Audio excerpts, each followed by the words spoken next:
A single lamp cast pale light across the living room, painting the walls in jittery shadows. Outside, the wind pressed against the windows with a lonely whistle, as though warning me to leave before everything collapsed. But I stayed. I was done running. My name is Gideon Whitcomb, and I was standing in my own home at 2 in the morning, cell phone in one hand, evidence in the other. The phone's screen glowed with the last message I'd discovered, an explicit exchange that shattered any illusions of innocence. My wife, Audra, had been lying to me for months. The proof was right here, a string of urgent, heated texts between her and another man. I didn't need to be told twice. My heart hammered so hard I could hear it over the hum of the AC. For a moment, I questioned if I was losing my mind, a ridiculous thought. I had always prided myself on clarity. If anything, I was seeing things far too clearly now. Then I heard it, the click of the front door, muffled voices, footsteps crossing the threshold. No attempt at stealth, just open, shameless conversation. Audra's tone was low and tense, but there was an underlying urgency, like she was trying to conceal something. The second voice, deeper and unfamiliar, carried a smug confidence that made my stomach twist. I set my phone on the end table and stepped back, partially hidden by the tall bookcase. My breath caught in my throat. "Why did you bring me here?" the man asked. "Relax, Damon," Audra replied, pushing the door shut behind them. "He's not supposed to be home until tomorrow. Just be quiet." I felt heat crawl up my neck. So he had a name, Damon. My teeth clenched reflexively. They moved closer, the shuffle of shoes on hardwood. Then Audra flicked on the overhead light, revealing me in the glow. Damon froze first, a tall, broad figure in a designer jacket, that kind of forced confidence radiating off him. Audra's face contorted from defiance to sudden shock as her eyes locked on me. If it weren't so tragic, I might have found it almost funny. "Oh my God, Gideon." She stopped, words tangling. "Evening," I said softly, voice surprisingly calm. If my pulse was a storm, I wasn't about to let them see it. "Good of you to drop by, Audra. This must be Damon." Damon's eyes flicked to Audra, then back to me. "You told me he was out of town," he muttered. Audra's posture stiffened. She seemed momentarily lost. Then she stepped forward. "Gideon, I can explain." "Explain?" I repeated, glancing at the pile of papers on the coffee table. They were screenshots and photographs I'd printed earlier, proof of dinner meetings, text logs, late-night rendezvous. "Of course. Go ahead." Audra hesitated, her features twisting from shame to indignation. "You were spying on me? You had no right." I let out a short laugh, the sound grating in my own ears. "No right? You brought a stranger into our home at 2 in the morning. Or maybe he's not a stranger to you." I threw Damon a look. "Don't worry, pal, I'm not naive." Damon bristled, obviously offended. "I'm not your pal, man," he said. "You don't know a thing about us." He took a step forward, broad shoulders tense. If he expected to intimidate me, it wasn't working. "No, I suppose I don't," I allowed, letting my gaze travel between the two of them. "But I know enough." Audra's tone dropped to a strained hush. "Gideon, I swear this is just a misunderstanding." She reached out as though to gently rest her hand on my shoulder, but I stepped back, forcing her to drop her arm. "You underestimate me," I said coolly, the edge in my voice sharper than broken glass. "I have every conversation, every suspicious transaction thanks to your lack of caution. I'm not the fool you think I am, Audra." She opened her mouth, but nothing came out. Damon sneered, folding his arms across his chest. "So what now? You gonna make a scene?" I stared at him, trying to keep my anger contained. "I don't need to make a scene," I answered. "I already have the truth." My eyes returned to Audra. "You betrayed me. And you—" I nodded at Damon, feeling the thunder of my own pulse. "You're in way over your head." He let out a bitter laugh. "Is that right?" "It is," I replied, voice low. "Now get out of my house." There was an electric pause. Audra swallowed hard, turning to Damon with a pleading expression. He shot me a dark look, the kind of look you give someone you plan on crushing. "You think this ends here?" His tone was dangerously quiet. "You have no idea what you've started, Gideon." Before I could respond, he brushed past me, crossing to the door in 2 long strides. Audra hesitated, desperate eyes searching mine for mercy. Finding none, she hurried after Damon. The door slammed shut, leaving me alone with the fluorescent glare and the pounding of my heart. I exhaled shakily, glancing over the evidence that lay scattered on the table. I'd uncovered the truth, but it was only half the battle. A million questions and burning anger seethed within me, but one thought stood out above the rest. I wasn't finished. I met Audra Collins, she wasn't Whitcomb yet, 3 years ago at a mutual friend's birthday party. People said she was the sunshine in any room, the yoga teacher who radiated calm and positivity. Back then, I believed them. In fact, I couldn't help but be drawn to that warmth. We spent that entire night talking by a fireplace, the air thick with the smell of cedar logs. She wore a simple white sweater and kept tucking a stray lock of hair behind her ear. I remember thinking she was the perfect balance of grace and determination. She spoke about her dream of opening a wellness studio that combined modern training techniques with holistic health. And I, thoroughly captivated, told her about my video editing and creative work. We clicked in a way I couldn't put into words. Back then, I prided myself on being a sharp observer. I wasn't one to jump into relationships impulsively. But Audra changed that. Within 6 months, we were practically inseparable. I told myself I'd found a partner who was as driven as I was. She had no problem voicing her opinions, and she seemed genuinely proud of my career aspirations. Nothing could have felt more right. At our small wedding ceremony, she stood in a sheer ivory gown under a bright August sky. Rows of daisies lined the aisle, a testament to her love for simple elegance. She smiled at me in a way that melted the last bit of my caution, silently promising me a bright future. I believed it wholeheartedly. Looking back, maybe I'd glimpsed tiny warning signs even then. Just slivers of tension, her occasional temper if someone contradicted her. That time she snapped at a caterer or berated a store clerk for an honest mistake. I told myself it was the stress of planning a wedding, a sign of how passionately she wanted everything perfect. Then there was Rowena Croft, a friend of Audra's from her college days. Rowena was quieter, as if she preferred listening to conversations rather than leading them. She had these cautious eyes that watched Audra like someone expecting a twist ending. I remember the first day we met. Rowena looked at Audra, then at me and said, "Hope you two stay happy. Just don't lose yourself in the process, Gideon." At the time, it struck me as an odd remark. I shrugged it off. After all, the last thing on my mind was losing my sense of self. For our first year of marriage, Audra and I genuinely enjoyed each other's company. We tried new restaurants every weekend, took spontaneous day trips. She wanted my feedback on her budding yoga studio concept, and I shared mock-ups for marketing videos. It felt like we were forging an empire together. People marveled at us. "What a power couple," they would say, and I'd grin. Looking back, I guess we were building a fragile empire. One strong wind, and it would fall. I'd like to say there was a definitive moment when things changed, but it was more of a slow shift. Little arguments about money she started spending more than we budgeted. Strange phone calls during dinner. An undeniable chill creeping into her once a radiant smile. She'd brush me off with lines like, "You're imagining things," or "I'm just stressed."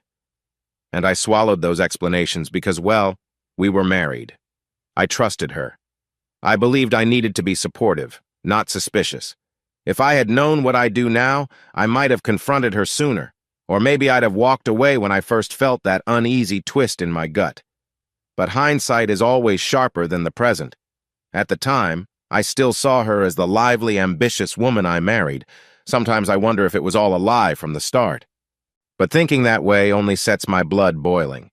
It's easier to believe there was something real in our early days, some form of genuine tenderness. Otherwise, how could I have fallen so thoroughly? Either way, reality has a way of catching up, no matter how deep you bury your head in dreams. And that reality came with cold, undeniable facts. The seeds of suspicion took root not long after our second anniversary, though I fought to keep them from sprouting. Little did I know, they were about to burst through the surface. 2 months before my midnight confrontation with Audra and Damon, I woke to find her rummaging through my laptop bag at 6 in the morning. She jumped and slammed the bag shut as soon as I entered the room. "What are you doing?" I asked, heat creeping into my voice. I lost my phone charger, she lied, eyes darting away from mine. Thought maybe it fell in here. In the past, I might have laughed it off, but something in her voice raised red flags. I didn't push it, just nodded and watched her hurry out like a child caught stealing cookies.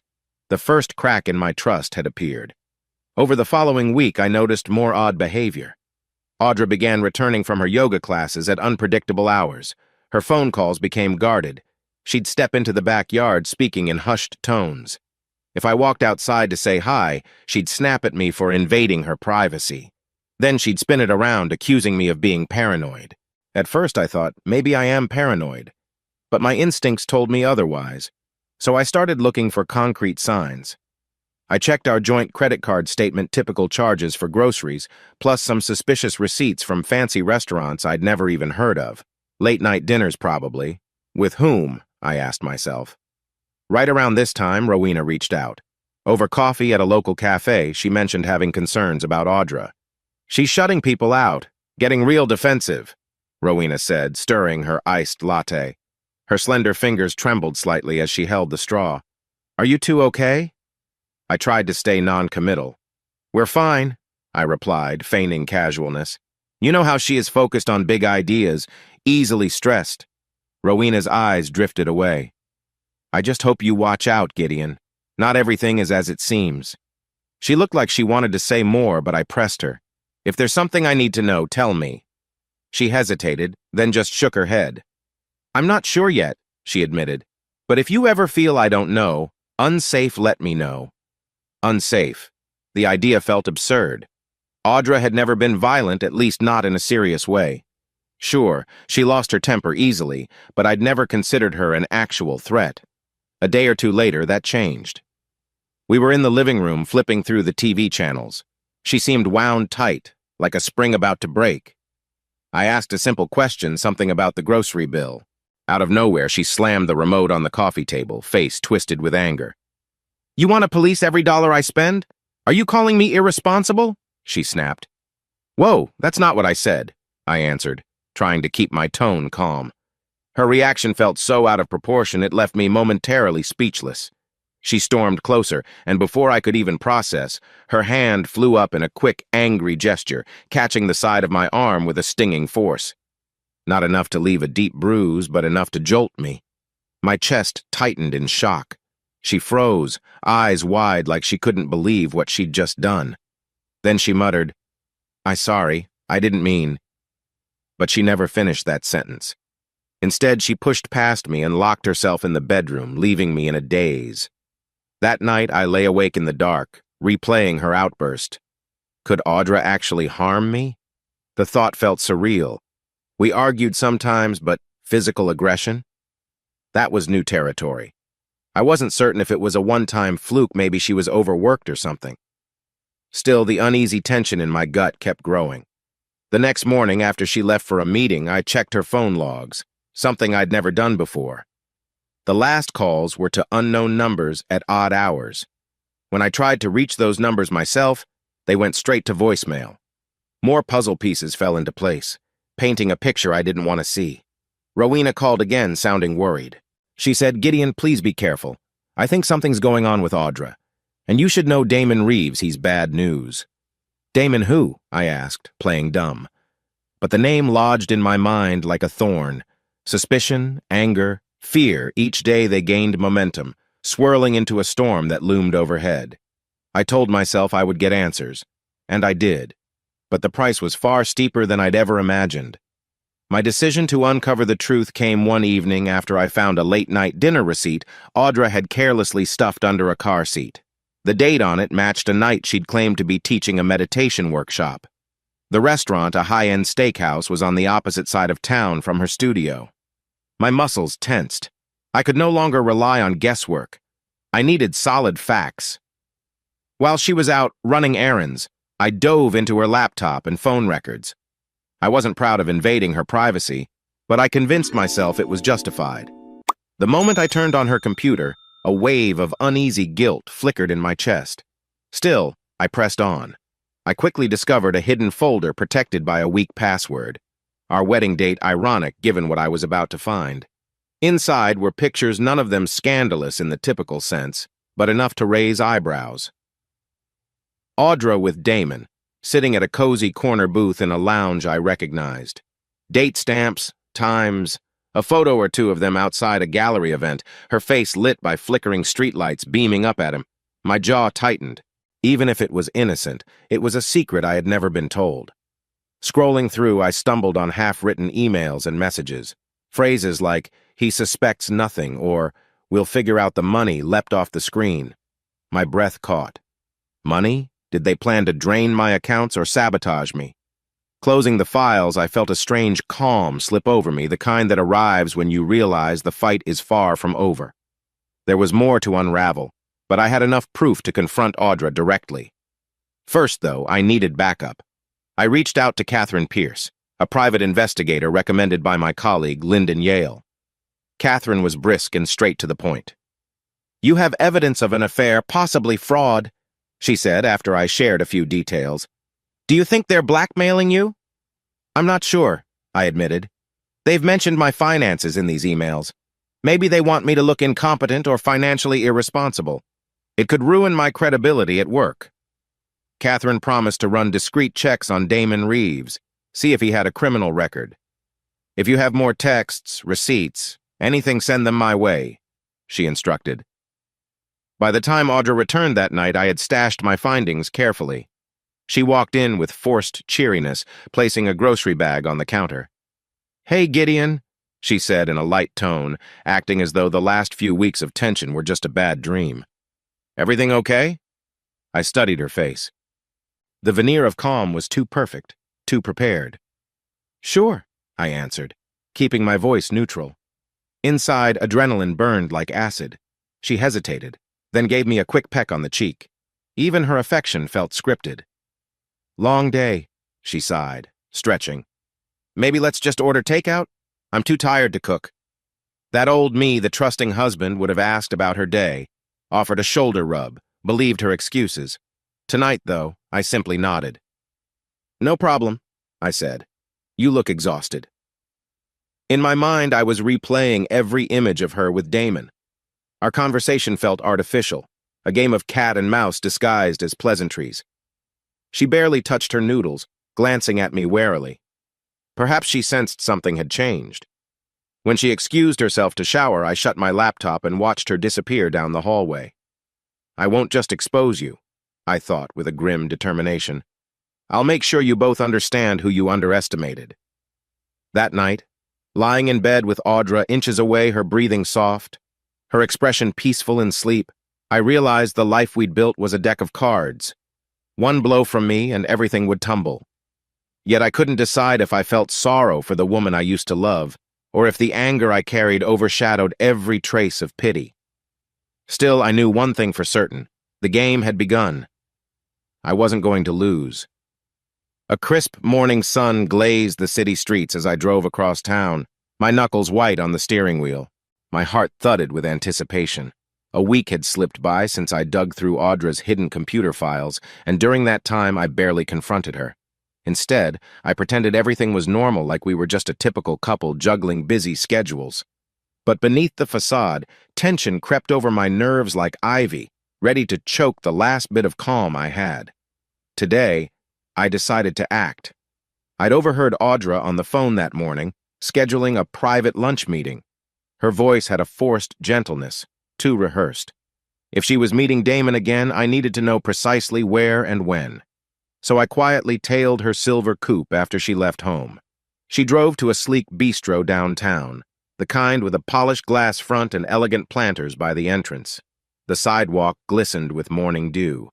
I parked half a block away, slipping into a small bookstore across the street so I could watch unseen through the window. Within minutes, Damon arrived. The sight of him triggered a wave of cold fury in my chest. Tall, muscled, wearing an expensive leather jacket. He strolled in like he owned the place. Through the bistro's broad windows, I saw them embrace no hesitation this time. Audra's face lit with a smile more radiant than any she'd given me in months.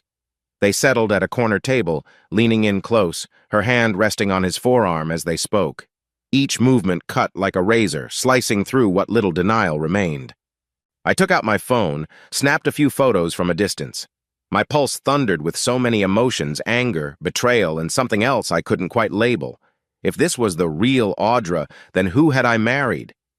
They lingered, sipping drinks and exchanging hushed words. I caught glimpses of Damon's broad grin, her affectionate laugh. I wanted to storm in, fling the evidence in their faces, but I'd learned my lesson. Confrontations might bring short-lived satisfaction, but they wouldn't give me the complete picture I needed. So I waited, took more photos, and memorized every telltale detail. When they finally stood to leave, I ducked lower, pretending to be engrossed in a shelf of used thrillers. Audra whispered something to Damon, then gave him a playful shove on the shoulder. My stomach twisted at her casual intimacy. The moment they exited, the world seemed colder. I watched them part ways on the sidewalk. Damon headed east, Audra to her car. As she drove off, I made my way back to my own vehicle, exhaustion weighing on my limbs. The plan was simple: gather as much proof as possible. Yet a small voice in the back of my mind muttered, "Why keep searching? You have more than enough to confront her again." But reason told me this was bigger than an affair. Audra's secrecy hinted at something deeper, maybe even dangerous. That afternoon, I sat on a bench outside a local park, skimming through the photos on my phone. The crisp fall breeze rustled the nearby oak trees, scattering leaves across the path. It felt surreal, the same city I'd always lived in, but suddenly laced with deceit. I exhaled and locked my screen. Keep calm, Gideon. If I wanted any chance of escaping this mess with dignity and proof on my side, I couldn't lose my head. I'd confirm the full scope of her betrayal, then decide what to do next. A chirp interrupted my thoughts. A text from Rowena. "Heard anything?" I'm worried.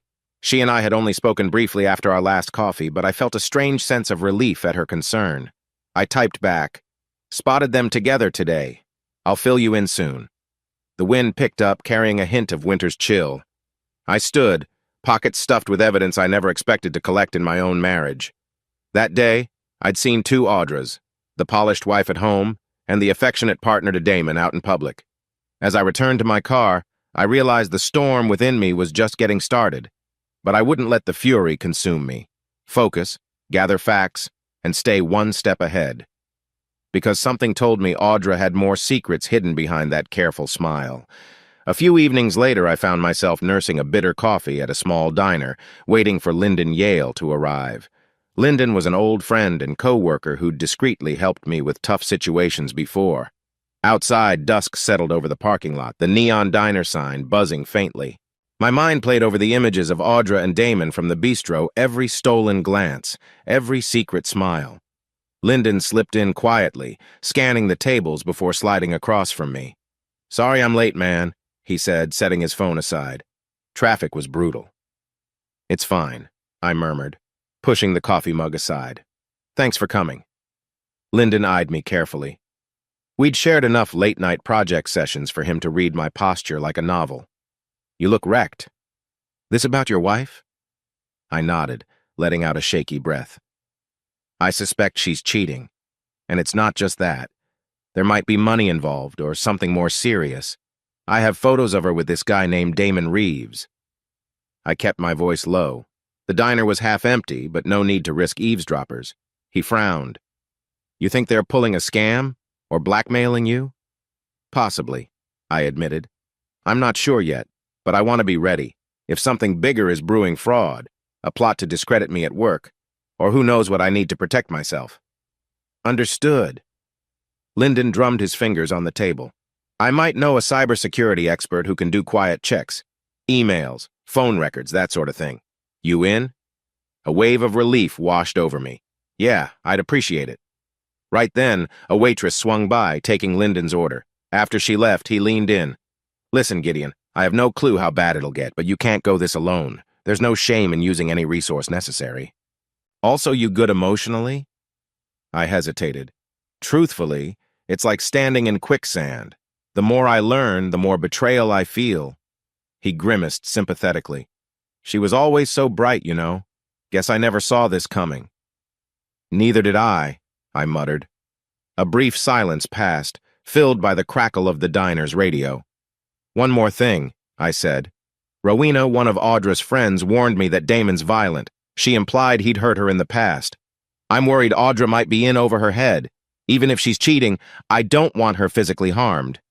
Whoa, Lyndon murmured. So he's that kind of guy? I gave a tight nod. Rowena wouldn't lie about something like that. I need to confirm it. I mean, Audra's behavior is off the charts, but if Damon is abusive, I let the sentence fade. My emotions clashed: anger at Audra's betrayal, concern for her safety, confusion over how to handle it. Lyndon sighed. Look, if you find real evidence he's hurting her, you gotta be careful. These situations can turn ugly fast. Promise me you'll keep your guard up. I will, I agreed, though a swirl of dread formed in my gut. Damon was more than just a shady fling. He could be dangerous. The waitress returned with a fresh cup of coffee and Lyndon's burger, momentarily breaking our tension. We switched topics briefly, discussing mundane work updates, but my mind stayed locked on the precarious web forming around me. Before we left, Lyndon sent me a contact list of a couple experts who owed him favors. I shook his hand outside, the night air bitter. Thank you, I said. I won't forget this. He gave me a firm nod. Stay safe, Gideon. You call me if something goes sideways. Clutching the slip of paper with phone numbers, I walked to my car. The streetlights flickered overhead, reminiscent of the shaky sense of hope inside me. That small meeting felt like a lifeline. With Lyndon's help and maybe Rowena's concerns, I could gather the intel to protect myself, and maybe, just maybe, figure out if Audra needed protection too. Because despite her betrayal, some stubborn part of me still cared. It was maddening, yet I couldn't switch it off like a light. So I drove home under the inky sky, mind juggling two goals: expose Audra's lies and keep her from Damon's possible harm. Two contradictory missions, but both felt necessary. It happened on a Thursday evening, an ordinary night, by all appearances. I sat in the living room, scanning through a set of financial documents I'd quietly pulled from our shared folder. My plan was to see if Audra had stashed away money somewhere for Damon. Around 8, she burst through the front door, hair disheveled, wearing a dark hoodie instead of her usual polished attire. "Where were you?" I asked, trying to keep my tone even. She kicked off her shoes, ignoring my question. Her face was flushed, eyes narrow. "Don't start with me, Gideon," she snapped, voice thick with tension. A shiver of warning raced up my spine. It wasn't the typical cold annoyance. This was a raw fury I'd only seen glimpses of before. "Look," I said, shutting my laptop, "we need to talk about you disappearing at all hours. This is insane." She stepped into the living room, glaring as if I were the intruder in my own home. "You act like I'm under surveillance," she hissed. "I'm an adult. I can come and go." "That's not the point," I said, cutting her off. My patience was on a razor's edge. "You're lying to me. About everything." She scoffed, a dry, humorless sound. "You have no idea what you're talking about." I stood slowly, heart pounding. "Then enlighten me. Because every time you vanish, I find new receipts or texts that prove my words were cut short by a blur of motion." She stepped forward, grabbing the nearest object, a small decorative vase, off the coffee table, and hurled it. It soared past my shoulder, smashing against the wall with a dull thud and raining ceramic fragments onto the floor. "Are you crazy?" I shouted, shock lacing my voice. "What the hell is wrong with you?" Audra's chest heaved. For an instant, I spotted something like regret flicker in her eyes, but it vanished under a mask of anger. "You think you can pin all the blame on me?" she spat. "You're the one who's constantly snooping around, making me look like a villain." I forced a steadying breath, adrenaline surging. "Audra, calm down. You're acting like what?" She took another step, fists clenched. I reflexively backed away, uncertain how far this could go. My mind flashed to Rowena's caution about Damon's violence. Was Audra learning that same aggression from him, or had it always been there, hidden behind her polite exterior? "You're acting like a stranger," I said, voice quieter now. "You never used to throw things. You never used to lash out like this." She paused, blinking rapidly, as if struggling against tears or deeper rage. "You're the one who changed, Gideon," she whispered bitterly, then stormed down the hallway. The bedroom door slammed so hard it rattled a hanging mirror. A trembling hush filled the living room. I stared at the shattered vase, broken shards littering the floor. My breath came out in short spurts. For the second time in 2 weeks, she'd physically erupted like a hurricane. Only this time she'd proven she wasn't afraid to escalate. Slumping onto the couch, I tried to steady my thoughts. If she was capable of that, what else might she do if cornered? Yet I refused to be a victim. She might be volatile, but I wasn't helpless. Letting out a slow exhale, I recalled how her eyes had flashed with raw fury. That sweet, yoga-peaceful Audra? She felt more like a memory than a reality. In the silence, I made a mental note of my plan. Keep gathering evidence, talk to Catherine Pierce or Lyndon about next steps, and make it clear that I wouldn't be intimidated. Soon enough, Audra's secrets, financial or otherwise, would see the light. And if Damon was feeding this rage, or worse, manipulating her behind the scenes, I intended to find out. No more surprises. An hour later, I tiptoed into the bedroom, finding her asleep or pretending to be. I stared at her rigid form under the blankets, that once familiar silhouette now a puzzle I couldn't solve. With caution, I laid down on my side of the bed. I stayed awake most of the night, the sting of broken porcelain etched in my mind. We were two people drifting in the same sea but on separate rafts, each day drifting further apart, and I suspected a violent storm loomed on the horizon. By the weekend, I decided I had to push harder. Audra left for another errand early Saturday morning, her typical vagueness replaced by a clipped, "Don't wait up." That was my cue. The moment she drove off, I went straight to the locked drawer in her home office. She usually kept it under key, but I'd found a spare weeks ago, hidden behind some dusty books. The office was immaculate otherwise. A sleek wooden desk, succulent plants near the window, motivational quotes framed along the walls. All a facade, I reminded myself, sliding the key into the lock. The drawer clicked open, revealing a disorganized stash of documents, bank statements, old utility bills, and a thin folder labeled D. Reeves Business. My pulse pounded as I leafed through the contents.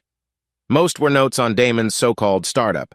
Photos of a gym or training facility, receipts for pricey equipment, emails about investor buy-ins.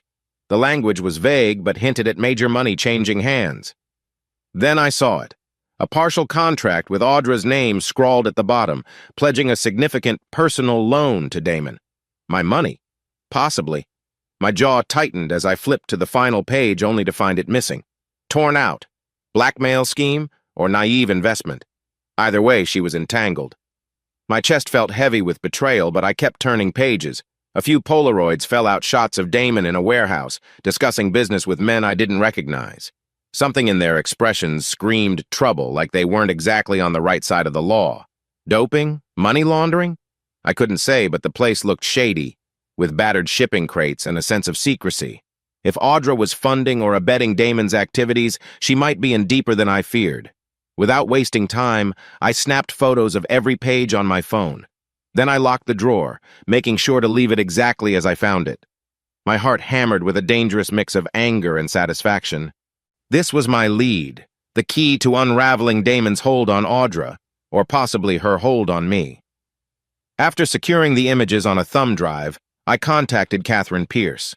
We'd spoken briefly once before, but I'd never given her the full story. "Catherine," I said into the phone, stepping out onto the front porch. The autumn air was crisp, the sky a dull gray.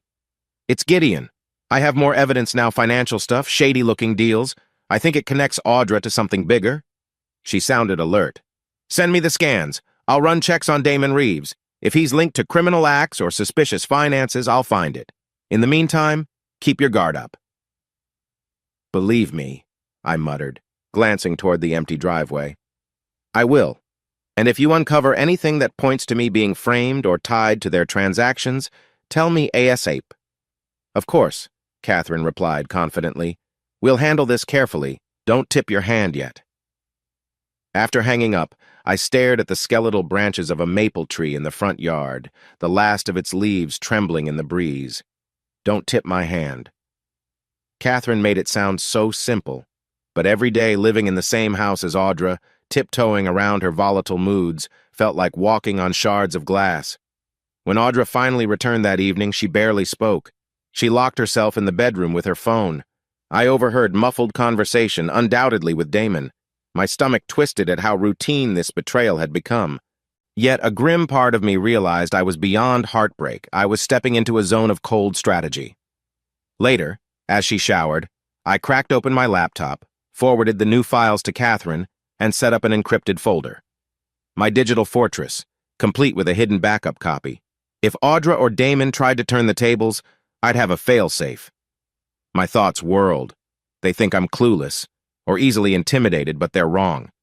Before midnight, I noticed her laptop on the kitchen counter. For a brief moment, I considered rummaging deeper. But the last time I did that, my guilt nearly overtook me. Besides, I had enough for now.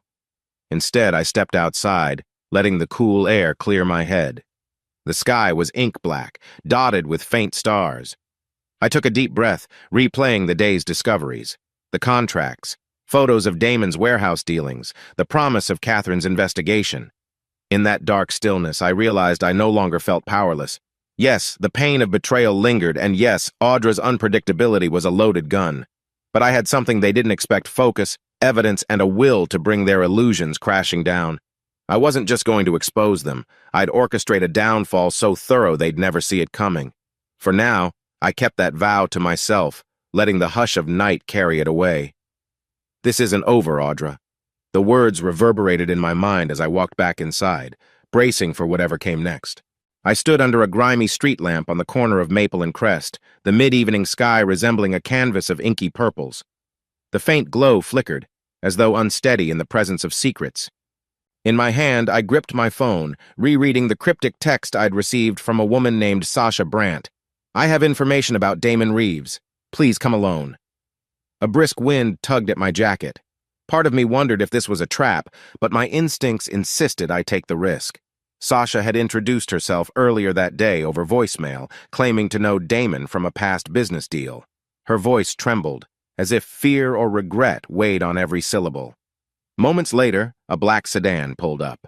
The driver's door opened, and out stepped a slight woman with cropped blonde hair. She wore a navy peacoat and clutched a worn leather messenger bag. "Are you Gideon?" she asked quietly. "That's me," I said, wary. She glanced around nervously before gesturing for us to step beneath the awning of a closed bakery. The air smelled faintly of yeast and burnt sugar. "Thank you for meeting," she began, voice hushed. "I don't have much time. Damon Reeves, he's trouble, big trouble." I studied her face. "How do you know him?" Her eyes darted to the sidewalk, then back to me. "I worked for a distribution company last year. Damon used our channels to move questionable supplements for local gyms. My boss suspected it was doping or worse. When we refused to keep shipping them, Damon threatened us. I quit soon after, but rumors spread that he was laundering money maybe for organized groups." My stomach clenched. This went beyond a mere affair or secret finances. "Why tell me?" I asked. She swallowed hard. "I recognized Audra's name tied to some shady transactions, saw them on receipts, shipping logs. I realized she's your wife, and I heard you might be investigating him." I considered how quickly gossip traveled in this city's underbelly. "You're sure it's the same Damon Reeves?" "Trust me," she whispered, pulling a tattered envelope from her bag. Copies of some old paperwork I managed to keep.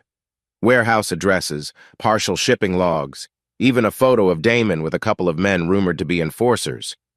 She took a shaky breath. "He's not just a personal trainer. He's deep into illegal stuff. This is the only way I can help." I accepted the envelope, goosebumps forming on my arms. I pictured the images I'd already collected. Damon's suspicious warehouse shots, Audra's money trail. Now, Sasha was filling in the gaps. "How do I contact you if I need more?" I asked. She shook her head firmly. "You don't. I've already risked too much." Her eyes flicked to the dark street. "Just watch your back.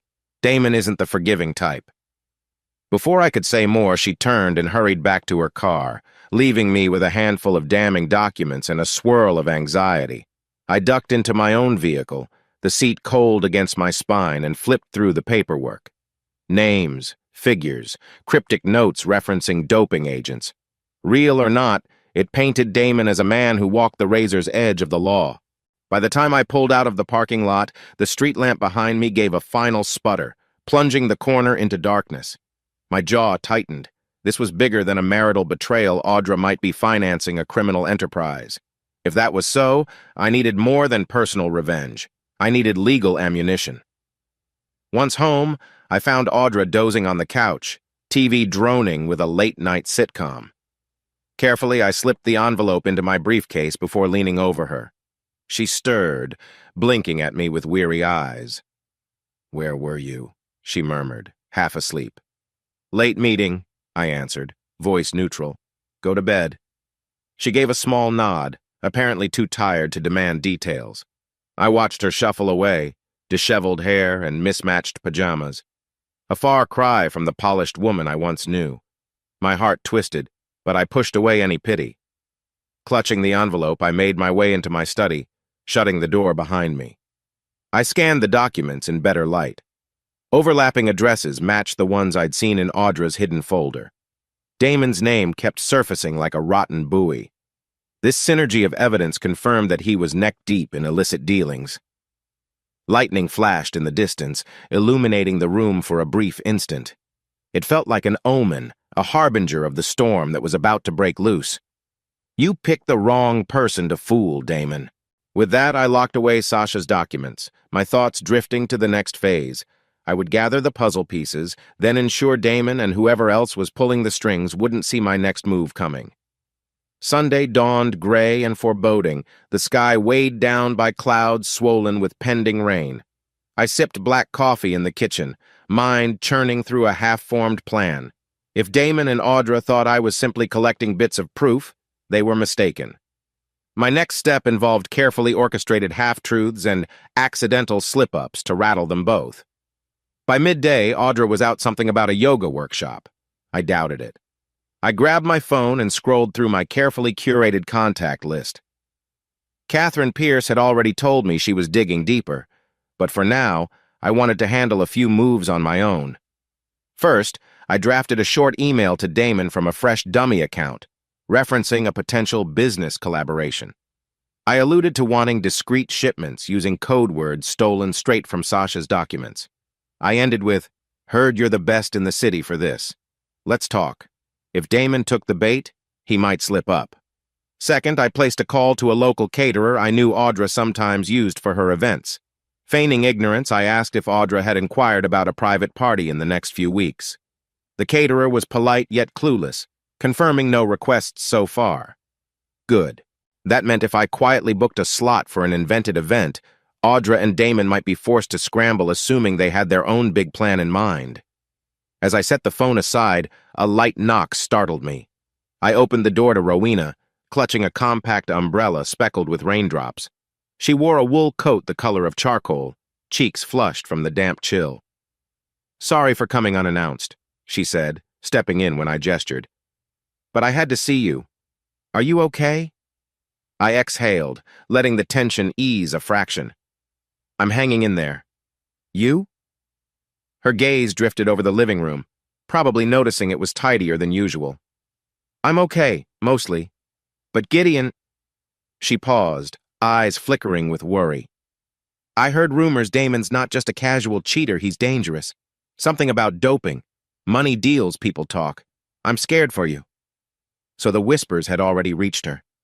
I motioned for us to sit on the couch. Outside, thunder rumbled faintly as though punctuating the seriousness of our discussion. "I'm on to him," I said. "Got some leads that prove he's not just a smooth talker. I think Audra is tied to it, too." She clenched her hands in her lap. "I never wanted to believe she could sink this low. But after seeing your photos, it's obvious. Just promise me you won't lose yourself trying to bring them down." Her words reminded me of a chessboard, each piece representing a crucial step.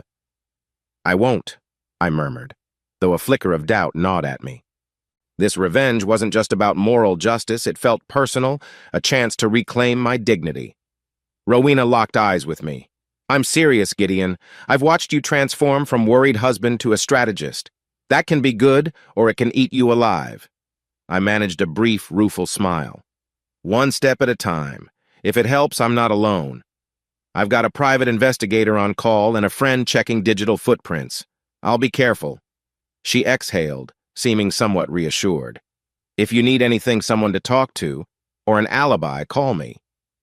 We spent the next 20 minutes discussing small details. Damon's known hangouts, the possibility that Audra might suspect I was up to something. Then Rowena excused herself, saying she had errands to run. After she left, I found myself pacing the hallway, the hush of an empty house making every footstep echo. That hush was a perfect canvas for the tension swirling in my head. Accidental phone calls, carefully timed emails, a rumor or two planted around Damon's circles. Yes, I would sow seeds of paranoia, maybe drop hints that I was seeking new investors for a hush-hush project, letting Damon think I might be a rival or a potential mark. If he panicked, he'd make mistakes. The same went for Audra. Her illusions of controlling me would shatter once she caught wind of investors sniffing around. Outside, the rain began to fall in earnest, droplets streaking the windows. I watched them slide down the glass, each tracing a path that reminded me of my new approach, methodical, relentless, unstoppable. Because in this chess game, I had the advantage of knowing their next moves, and I intended to corner them, bit by bit, until checkmate was inevitable. 2 evenings later, I was in my makeshift study reviewing a fresh set of emails from Catherine Pierce. She'd managed to dig up partial financial records tying Audra to Damon's nutrition business. The numbers were staggering. Where did she get all that money? The sharp ring of my phone broke my concentration. I flipped it over to see Audra's number. Odd she rarely called from the car. Bracing myself, I answered, "Gideon." Her voice trembled with an unfamiliar urgency. "Are you home?" "Yes," I replied, pushing away from my desk. "Something wrong?" She hesitated. Can we talk? Face to face?" A chill trickled through me. Normally, she waltzed in with a glare or a snappy remark. This subdued tone was new. "Sure," I said, pretending calm. "I'll be here." 15 minutes later, she arrived. Wind whipped around her as she entered, hair in disarray, eyes rimmed with either worry or tears. She shrugged off her coat, crossing her arms protectively. "What's going on?" I asked, trying not to sound too concerned. She took a breath, cheeks pale. "I haven't been feeling well these last couple weeks. I kept ignoring it, but today—" She bit her lip, letting the sentence hang. My mind raced. Her nerves? Or something else? Then she pressed a shaking hand to her stomach. "Gideon, I think I'm pregnant." Silence fell like a heavy curtain. My thoughts spun. A baby? Now? My first instinct was to suspect manipulation. Maybe it was an emotional gambit, a last-ditch attempt to chain me to her. But I forced my expression neutral. "Have you seen a doctor?" She shook her head, eyes darting away. "No, not yet. I took a home test. It was faint, but I'm sure it's positive." A storm of conflicting emotions battered me. Anger at the timing, suspicion about authenticity, and a reluctant pang of protective instinct after all. Pregnancy was no small matter. Could Damon be the father? But I didn't say that out loud. Instead, I offered a measured response. "All right," I said gently. "We'll verify it with a proper appointment." She seemed momentarily relieved, stepping closer. "I know we've been distant, but if this is happening, I want us to fix things." She tried to lace her fingers through mine, her touch cold. "I don't want our baby to grow up in a broken home." Her voice cracked on the final words, tears threatening to surface. The entire scene would have yanked at my heartstrings months ago. Now, I studied her posture, her watery gaze, sensing something off. "Of course," I said, keeping my tone guarded. "Let's figure out what's best." She looked up, hope flickering in her expression. "You mean you'll give us another chance?" I forced a half-smile. "Let's not jump to conclusions. I still have concerns. But if there's a child in the picture, we have to be open to solutions." Her shoulders relaxed slightly, and for a split second, I glimpsed the old Audra, the one who flashed a warm smile during our early days. Then, as quickly as it appeared, her face fell into a weary frown. "Thank you, Gideon. I'm sorry for everything. I really am." I said nothing, just nodded slowly. Deep down, I suspected a trap. Whether she was genuinely pregnant or not, this sudden confession reeked of desperation. She'd seen me drift away. She'd noticed I was less malleable, and now she needed leverage. A pregnancy, true or staged, was the perfect card to play. That night, she curled up in bed earlier than usual. I pretended to be sympathetic, fetching her a blanket and glass of water. But once she closed her eyes, I retreated to my study, texting Catherine. Audra just claimed she's pregnant. Keep an eye out for anything suspicious. Catherine replied promptly, Got it. Could be genuine, or she might be forging records. Don't let your guard down. I stared at the screen, a hollow ache in my chest. I hated that I had to question everything, but that was our reality. If Audra wanted to use this as a final trump card, I'd play along for now, until I confirmed the truth. Because behind her trembling plea, I sensed cunning, and if she thought I'd simply surrendered to illusions, she was about to learn a hard lesson. The next few days passed in a haze of forced politeness. Audra suddenly turned attentive, asking about my work schedule, offering to cook dinner, mentioning baby names in hushed excitement. She also dropped faint hints about not stressing her out, suggesting I shouldn't pry into her personal business. Outwardly, I played the cautious spouse, nodding and avoiding direct confrontation. Inwardly, suspicion blazed. I could almost smell the desperation under her renewed affection. One evening, I returned home earlier than usual. The house was oddly quiet. I found Audra's car in the driveway, so she must have been inside. Nudging open the living room door, I froze at the scene. Audra, phone pressed to her ear, pacing with frantic energy. Her back was turned, so she didn't see me. I can't believe you're saying that, she hissed, voice laced with agitation. This baby might be the best thing that's happened. We can use it to keep him. A pause. Then she lowered her voice. Damon, listen, we can't risk him walking away with everything. My stomach lurched. So Damon knew about the baby, too? That sealed my doubt. She wanted to chain me to her finances. Possibly it was Damon's idea, like an insurance policy. I stepped closer, heart racing. She resumed in a rushed whisper. Stop it. If we have to forge the paperwork, we will. People do it all the time. Just calm down. Gideon is starting to come around. My grip tightened on the doorknob. Confirmation at last. The pregnancy was either a fabrication or some wild gamble to keep me on a leash. Or maybe my mind conjured a darker possibility. It was Damon's child, and she planned to pass it off as mine. Either way, the manipulation was undeniable. Suddenly, Audra spun around, spotted me. Her eyes widened with startled guilt. I have to go, she stammered into the phone. Then she hung up, the silence electric. We stood there, locked in a standoff. Her lips parted, searching for an excuse. I exhaled, forcing my voice steady. Talking to Damon about forging paperwork? She swallowed hard. That's not Gideon. Let me explain. A harsh laugh escaped my throat. Go ahead. I'd love to hear how forging medical records or test results is normal. She faltered, dropping her gaze to the floor. Damon suggested it. We thought you'd run if you knew the truth. My chest felt like it was caving in, anger and betrayal mixing into a toxic brew. So you admit there's no real pregnancy? This was a ploy? Audra threw up her hands, frustration shining through her panic. We're trying to protect ourselves, Gideon. You're not exactly innocent here. You've been prying, snooping, turning cold. Damon and I. We need to ensure we're secure. It took all my self-control not to shout. So you pretend to be pregnant for money? For security? You're risking everything on a sham. She stared at me, a flash of defiance crossing her features. We wouldn't have to do this if you weren't so relentless. You backed me into a corner, Gideon. This was the only way to keep you from bailing with the finances. A hollow sting settled behind my eyes. You ever consider that I might have given you a fair split if you just, admitted your affair and ended things civilly? Her jaw tightened, but she said nothing. Guilt? Or regret for getting caught? The silence spoke volumes. I took a measured step back. You and Damon want to manipulate me with lies? Fine. But guess what? I have no intention of letting you two keep running me in circles. A spark of panic lit in her eyes. Gideon. No, I cut in, voice like ice. I've seen enough. Enjoy whatever twisted plans you have. Because soon, you and Damon will realize who you're messing with. Leaving her there, stunned and silent, I marched to my study, shutting the door firmly. My pulse hammered with adrenaline, my thoughts on fire. The pregnancy ruse shattered, revealing the core of their scheme. They wanted a hold on me, likely so they could keep funneling my resources into Damon's illegal operations. I sank into the chair, inhaling until my lungs hurt.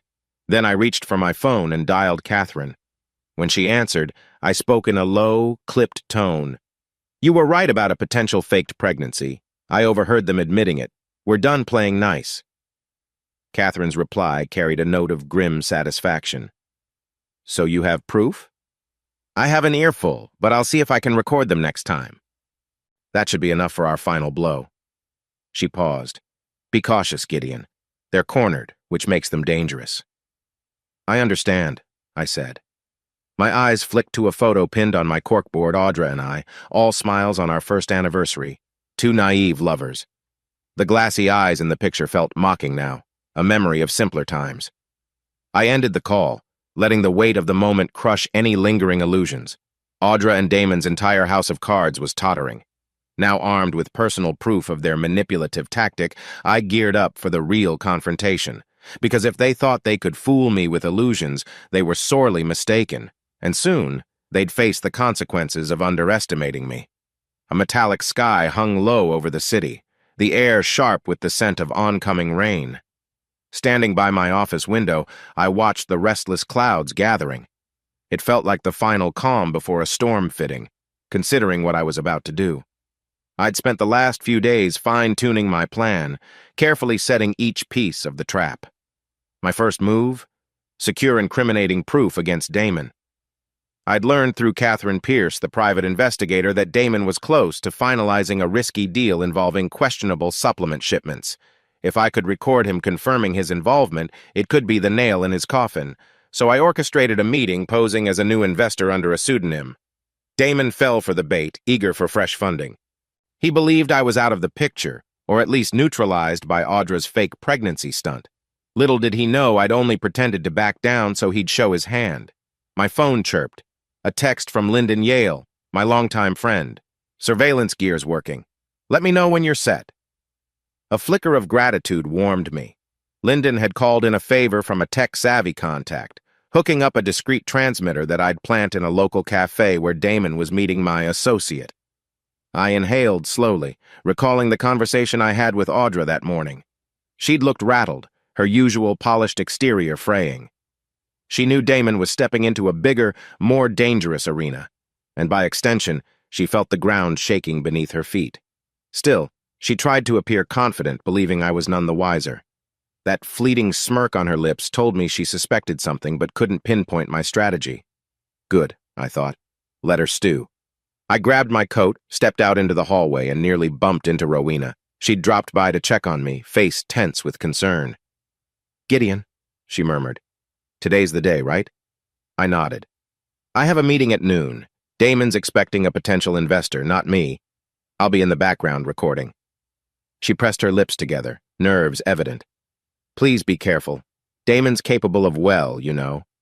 I squeezed her hand briefly, appreciating her worry. Don't worry. I have backup. Then, softening my voice, I'm almost there, Rowena. This is the final stretch. She gave me a tight nod, stepping aside as I headed out. Rain began to spatter the sidewalks by the time I reached my car. Every drop on the windshield echoed the tension in my chest tension that sharpened into focus as I drove downtown. At exactly noon, I parked near the cafe, a modest place with red awnings. Through the windows, I saw a corner table set for 3, though Damon would expect only 2 people. My hired associate, a friend of a friend named Eli Sanders, sat calmly, wearing a neatly tailored suit and an expression of polite interest. Damon arrived a few minutes later, hair slicked back, that usual cocky stride. He carried a folder stuffed with documents, eyes scanning the cafe warily. This was it, the moment I'd worked toward.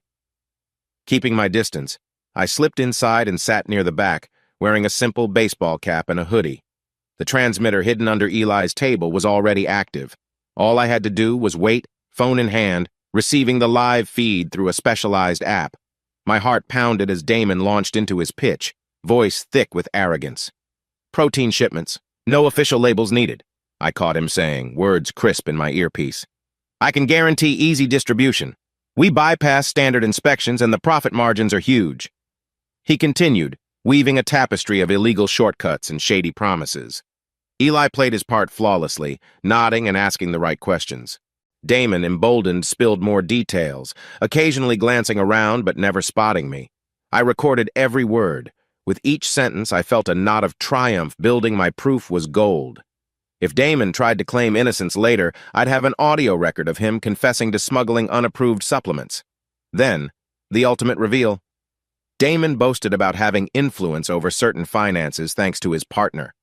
My blood churned at that. He was almost certainly implying Audra's involvement. I wanted to shout, "Got you!" Instead, I calmly let the feed continue until he finally wrapped up with, "You in or what?" Eli made a show of hesitating. "I'll think about it. Maybe we reconvene next week?" Damon smirked. "Sure, but hurry, these deals go fast." He left, face glowing with self-satisfaction. Eli caught my gaze briefly as Damon exited, and I gave a quick nod. The trap was set. We had the conversation on record. Damon had incriminated himself far beyond the usual hush-hush talk. Stepping back into the drizzling afternoon, I texted Lyndon, "He's caught. We got everything." A sense of fierce accomplishment kindled in my chest. Audra and Damon's illusions were about to shatter, and I was the one holding the hammer. By the following afternoon, my apartment teemed with a quiet, heavy energy. I'd invited a small circle: Catherine Pierce, Lyndon Yale, and an old legal contact named Gail Rosenthal. We stood around my dining table, laptops and folders spread out, the audio device from the cafe at the center like a prized trophy. Catherine Pierce tapped a few keys on her laptop, playing a short snippet of Damon's recorded conversation. His voice crackled, but it was unmistakable. "Bypass standard inspections, big profit. I can handle deliveries with my partner's resources." Catherine paused the clip. "That's enough for an indictment if we can prove the items being shipped are illegal. Combined with the shipments he's rumored to handle, it's damning." Lyndon whistled low. "He's basically gift-wrapped his confession." I nodded, arms crossed. "Exactly. Now, if we tie Audra's financial records to these transactions, we prove she's complicit. She's the partner," he referenced. I inhaled sharply, the memory of her betrayal still raw. "We release this at the right time," Catherine cut in. "We can't just dump it online. We need a structured approach. Present it to the authorities with clear evidence. Keep a backup plan in case Damon or Audra tries to discredit us." Gail, the attorney, cleared her throat. "I agree. If Damon realizes you're behind this, he might attempt a smear campaign or even violence. I've heard whispers he's threatened people before." Her sharp gaze fell on me. "Are you prepared if he confronts you physically?" I squared my shoulders, recalling Damon's earlier intimidation attempts. "I can handle him. But yes, we'll be cautious." Catherine offered a tight smile. "We should finalize a plan. First, a sealed file to my contact in the local police, someone I trust. Second, a copy stored on the cloud under secure encryption. Third, we time our reveal with a setting Damon can't easily flee." "Sounds like a trap," Lyndon remarked, a subtle grin. "We lure them somewhere public and drop the bomb." I nodded, flipping open a folder. "Audra's hosting a weekend yoga retreat soon, some kind of promotional event. Sponsors, local press, the whole deal. Damon might show up to look supportive. If I present evidence in front of her backers and the press, she loses her reputation, and Damon can't slink away without raising suspicion." Gail tapped her pen on the table. "It's a bit dramatic, but it ensures maximum impact, if you're ready to face them in public." I paused, picturing the potential chaos. Audra's world would implode, and Damon would be cornered. My heart pounded with the weight of it, but the thought also lit a spark of grim satisfaction. "Yes," I said quietly. "I'll do it." A hush settled over the group, an unspoken realization that we were orchestrating something potentially explosive. The windows rattled slightly as a gust of wind passed outside, like a distant echo of the coming confrontation. "All right," Catherine said, snapping her laptop shut. "I'll prepare the evidence files. You contact your local PD link, Gail. We'll coordinate so they're ready to move if Damon tries anything. Lyndon, keep an eye on the digital side. Make sure none of our backups vanish." Lyndon tapped a quick note on his phone, nodding. "I'm on it." I clasped my hands, a chill racing down my arms. "That's it, then. We move in a couple of days at the retreat." After we hashed out final details, they packed up their gear and left, each offering a final word of caution. I stood at my door, watching them head off, the late afternoon sun dipping behind slate-gray clouds. My gaze drifted to the dusty mirror in the hallway, where my reflection bore a strange mix of determination and exhaustion. Gathering the wolves, I thought, recalling the chapter title swirling in my mind. We were indeed gathering predators, only difference was, I wasn't the helpless prey. For so long, I'd been the one cornered by Audra's manipulation, Damon's threats. Now I had them in my sights. Stepping back into the dining area, I eyed the scattered papers and photos. The memory of simpler times with Audra flickered a warm laugh, a gentle moment on the couch, and vanished like smoke. She'd cast me aside for Damon's greed, tried to trap me with false promises. No more illusions, I told myself. There would be consequences, maybe even regrets. But after all this, the truth had to come out, and I was more than ready to be the one to deliver it. Saturday arrived bright and cool with a scattering of puffy clouds overhead. The yoga retreat took place on the lawn of a chic wellness center Audra had booked for promotional sessions. A sleek banner proclaimed her brand in swirling cursive, "Transform with Audra Whitcomb." Under normal circumstances, I'd have admired the marketing. Today, it felt like the backdrop for a final showdown. Rows of yoga mats fanned out across the grass. A small stage was set up near a reflecting pool where Audra planned to give a motivational talk. Sponsors mingled, sipping infused water and chattering about the rising star that Audra once was. My stomach twisted with the knowledge that her star was about to crash and burn. I spotted Damon near the stage wearing athletic attire, chatting with a pair of men who looked more like bodyguards than yoga enthusiasts. My pulse ticked up a notch. He's not running. Good. If he bolted, the plan would lose its bite. From a safe distance, I watched as Audra stepped onto the small stage, microphone in hand. She exuded polished charm hair swept back, an elegant yoga outfit hugging her form. People clapped politely, yet a certain tension pinched her smile. She glanced over the crowd as if expecting a crisis. My phone vibrated in my pocket. A text from Catherine. All set. Authorities on standby. My adrenaline spiked. Game on. Audra began her speech, voice resonating with confidence. Welcome, everyone. I'm thrilled you're here. Our mission is to bring balance and wellness to everyday life. She glided through an introduction of the sponsors, sprinkling in uplifting phrases. Applause rippled among the attendees. Then I took a step forward, deliberately pushing through the small gathering near the stage. The hush that fell was palpable. Audra's eyes landed on me, panic flickering before she mustered a brittle grin. And, here's my husband, Gideon, she said, forced cheer in her voice. Her sponsors turned, some offering polite nods, curiosity clear in their expressions. Damon stiffened, jaw taut as if bracing for a blow. Perfect. I inhaled and raised a hand, addressing the crowd. I apologize for interrupting, but there's something crucial everyone needs to hear. Audra's mic trembled in her grip. Gideon, now isn't the time. I ignored her, my heart hammered, but my voice remained steady. I respect the yoga community and every sponsor here, but I can't stand by while major fraud and smuggling hide under the guise of this brand. Gasps rippled through the spectators. Phones began recording. Audra shot me a look laced with fury. Damon stepped forward, but I held my ground. Over the past months, Damon Reeves, I pointed at him, and unfortunately my wife, Audra, have been involved in illegal supplement distribution and money laundering. The silence broke into a flurry of shocked murmurs. Audra's face went pale, then flushed. You're out of your mind, she spat. You can't just barge in with baseless claims. But her voice faltered, betraying fear more than outrage. I pressed on, flipping my phone open to a prepared audio file. I have recordings of Damon explicitly detailing how they bypass inspections and use Audra's finances to cover it up. Listen. I hit play, and Damon's unmistakable voice poured out. Profit margins are huge, minimal oversight, got a partner with money to keep things quiet. The crowd collectively froze. Sponsors exchanged alarmed glances.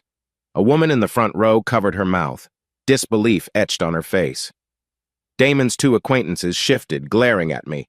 A low growl rumbled from Damon himself. He lunged forward, no longer feigning calm. Shut that off! He roared, arms tensing as if to grab me. Before he could reach me, two uniformed officers emerged from the crowd, badges flashing. Catherine must have triggered them. One officer stepped between me and Damon, commanding him to stop. Damon faltered, then tried to bluster. "I was set up! This is entrapment!" Audra stared, microphone trembling, tears threatening but never quite falling. The assembled sponsors and guests gawked, phones capturing every second. My gaze flicked to her, a twinge of sorrow mingling with a sense of justice. She'd made her bed. One of the sponsors, a tall man in a crisp suit, approached. "Is this true, Mrs. Whitcomb?" he asked, voice shaky. "Have you been laundering money for Damon's shady deals?" Audra's lips moved soundlessly for a moment. Then she cast me a look of pure desperation as though pleading for rescue. No chance. The entire crowd witnessed her unraveling. She spun toward Damon, expecting him to defend her, but he was too busy grappling verbally with the officers. With a resigned breath, I turned off the audio. "I have more proof," I told the onlookers. "It'll all be turned over to the authorities." In that tense moment, the impeccable image Audra had built began to disintegrate. Her sponsors backed away, conversation buzzing with shock and betrayal. Damon, now cornered, cursed and demanded a lawyer. The officers escorted him aside, and the eyes of the entire retreat locked on Audra, her brand, her illusions, laid bare. Not long after the confrontation at the retreat, local news outlets picked up the story. They didn't have all the details, just enough to run dramatic headlines about alleged supplement fraud and an embattled yoga entrepreneur. Audra's face flashed on evening broadcasts, her proud smile replaced by images of her standing behind the stage, looking stunned and undone. I couldn't deny a certain grim satisfaction seeing it all unfold. In the days following, Damon was taken in for questioning. I'd handed over the recorded cafe conversation to authorities, along with Catherine's neatly compiled evidence. The police discovered additional leads, shipping records, financial transfers, even testimonies from employees Damon had threatened. He was charged with multiple counts of fraud, conspiracy, and possible assault. He posted bail but was placed under strict watch, his confident swagger replaced by weary defensiveness. Meanwhile, Audra's carefully curated image crumbled like a neglected sculpture. Sponsors dropped her. Social media brimmed with comments from former fans, many outraged they'd been duped into believing her pure brand. A rumor circulated that one of her biggest clients demanded all fees returned, threatening legal action if she refused. Audra tried to put on a brave front, issuing a statement claiming she'd been misled by Damon, but too many facts contradicted her story. I watched from the relative safety of my home. The world seemed quieter now, though echoes of the storm lingered in every headline. I'd expected to feel elation, an unburdened glee at her downfall. Instead, it landed as a subdued triumph tinged with sadness.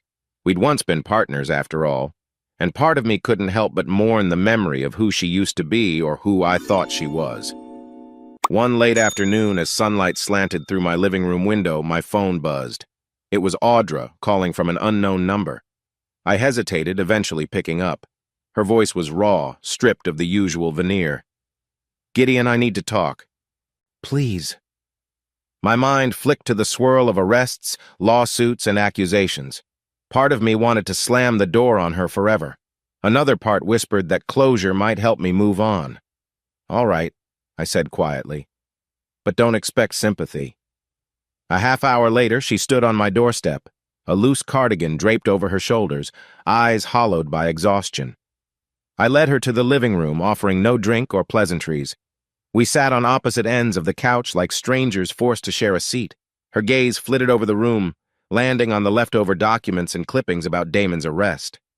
"So it's all real," she murmured, voice trembling. He's facing serious charges." I nodded. "Yes. The police are building a robust case. They'll come for you next, Audra, if they find enough evidence linking you directly." She swallowed, tears brimming. "I never wanted, I got so deep in Damon's promises. I was lonely, resentful. I thought you'd stopped caring about me." She trailed off, regret etched on her face. An old memory flickered her wide grin when we said our vows, the warmth in her eyes back then. I closed my eyes, exhaling. "Audra, you lied, cheated, and threatened me. You nearly pinned me down with a fake pregnancy. There's no excuse." She sobbed quietly, hands twisting in her lap. "I know. I messed up. I can't take it back. Just please. If the police ask you for a statement, tell them I was manipulated, that I didn't understand the financial crimes. Gideon, you know me." My bitterness rose in a swift tide. Clearly I don't. And they have enough evidence to show you weren't some clueless victim. You signed documents, transferred money, helped Damon hide his operations. My voice cut like broken glass.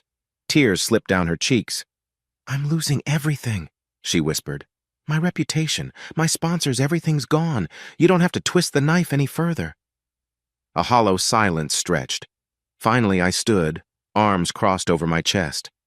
It was never about revenge for revenge's sake. I did what I had to do to protect myself. The rest is on you. She rose as well, shoulders quaking. For a moment, it looked like she might try to hug me or beg again, but seeing the hardness in my eyes, she stepped back. "I'm sorry," she breathed, voice ragged. Without another word, I walked to the front door and opened it, letting in a sharp gust of evening air. She took the hint, exiting quietly, her footsteps heavy on the porch. The door clicked shut behind her, and with it, an entire chapter of my life. I leaned against the doorframe, heart pounding. Damon was facing charges. Audra was publicly exposed. The brand they'd built on deceit had collapsed, leaving me both triumphant and hollow. My immediate battles were done, yet I felt shaken to my core. Night settled in, darkness enveloping the quiet rooms. I realized there was no going back to the person I was before all this began. My illusions had been shattered, my trust broken, my determination tested. But I'd won a twisted war. Now the bigger question loomed. How do I move forward from this? A crisp morning light poured through my bedroom blinds, painting thin stripes across the wooden floor. I stood at my dresser, tugging on a plain black jacket, steeling myself for what lay ahead. Today, I would file the final paperwork for my divorce from Audra. The drive to my attorney's office felt longer than usual, even though traffic was light. Leafless trees lined the boulevard, their skeletal branches etched against a pale sky. A fitting landscape for the end of a marriage that once seemed so full of life. At a red light, I glanced at the packet of documents on the passenger seat, my name and Audra's typed neatly on every page. The sight pinched my chest in acknowledgement of how far we'd fallen. I arrived and hurried inside, escaping a brisk wind that tasted of winter's edge. Gail Rosenthal, my legal contact, waited in a cozy conference room. She offered a polite, professional nod. "Morning, Gideon. Ready?" I swallowed, nerves tight in my throat. "Let's do it." The next half hour blurred into a swirl of legal jargon. I scribbled my signature on line after line, each stroke of the pen cutting away the last bonds tying me to Audra. We'd hammered out a settlement that protected my assets, leaving her with minimal support until the courts determined any potential charges against her. Gail assured me it was fair, given the circumstances. When it was over, I stared at the final page, heart hammering. "So that's it then," I murmured, feeling unexpectedly lightheaded. "Yes," Gail confirmed, sliding the papers into a folder. "We'll file these with the court today. You'll be formally divorced once the judge signs off." A wave of mixed relief and sadness rolled over me. As I walked out into the chilly daylight, I released a long breath I felt I'd been holding for months, maybe years. The woman I once loved, who'd betrayed me so deeply, was officially out of my life. For good? My mind whispered. I hoped so. Later that evening, Rowena dropped by, noticing my tense posture as soon as she stepped in. She handed me a small potted succulent. "Something to brighten your place," she said gently. "Everything okay?" I managed a faint smile. "I filed the divorce papers today." She exhaled. "That's a big step. How do you feel?" Setting the succulent on a windowsill, I shrugged. Relieved mostly, but also guilty, I guess. I did love her once. Rowena's gaze was sympathetic. "It's normal to feel torn. You didn't plan for any of this." "No, I didn't," I admitted, sinking onto the couch. She joined me, careful not to press against my side. We rarely talked about the deeper layers of my emotions, but in that moment, I let my guard slip a little. "I remember the first time I saw you two together," she said quietly. You were so happy, like you'd found your missing piece. It's hard to reconcile that memory with everything that happened. A bitter laugh escaped my lips. Tell me about it. Rowena's hand settled on my arm, a soft, reassuring weight. You did the right thing by protecting yourself, Gideon. You can move forward knowing you gave Audra every chance to come clean. I nodded, letting the warmth of her closeness soothe the ache in my chest.